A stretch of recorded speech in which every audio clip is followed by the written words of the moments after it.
শুভকামনা নিয়ে একটা গল্প বলে আমি 6 নম্বরে যাচ্ছি।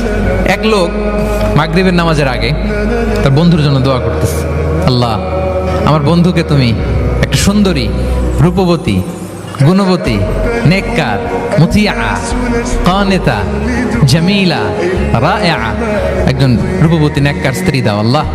কতদিন ধরে তার বিয়েটা ঝুলে আছে, আল্লাহ তুমি ব্যবস্থা করে দাও, সুন্দরী, নেককার, আল্লাহওয়ালা।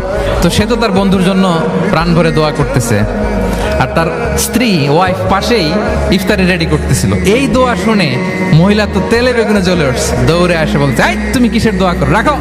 সে বেচারা মোনাজাতের মধ্যে তো ভরকে গেছে, ভয় বলে কি হইলো, আমি তো দোয়া করতেছি আমার বন্ধুর জন্য।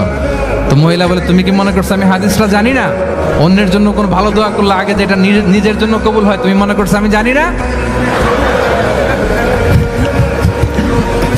তুমি ভাবছো হাদিস শুধু তুমি একা জানো, আমি জানি না? না, কি সব দোয়া করো এগুলা?